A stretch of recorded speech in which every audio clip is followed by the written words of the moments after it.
Hello, kindred spirits. Well, like the old credit card commercial says, don't leave home without it. And what I'm talking about is a fully adult, grown up, emotional body with the strength to take on and defeat the dark side of denial. So, what really does the emotional body represent for you? What is this part of yourself, fully 1/4 of who you truly are? Your emotional body holds your free will.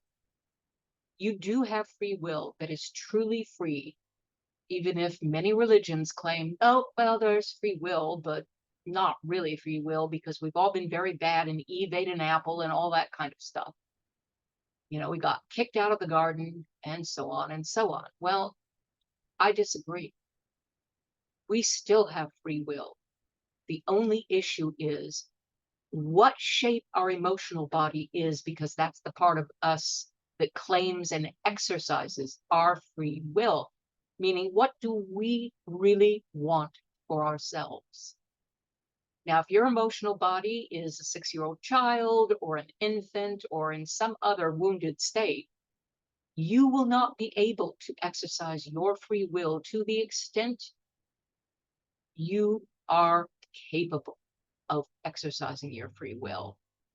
That is what hampers your free will, not God's judgment, not something that you're bad or evil or you can't have it. You have it, but through self-judgment and denial and vows, you have wounded it, weakened it, and misplaced it. So get it back. You need it.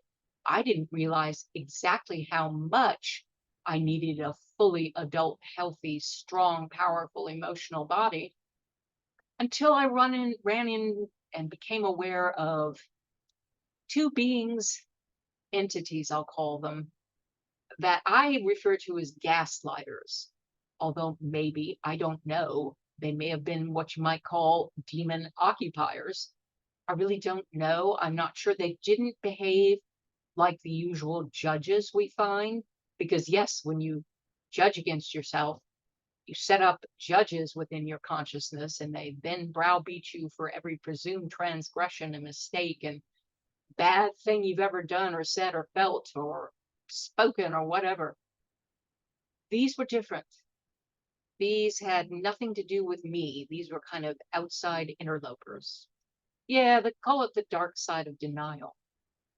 But you cannot get rid of them and free yourself without a healthy adult, strong emotional body.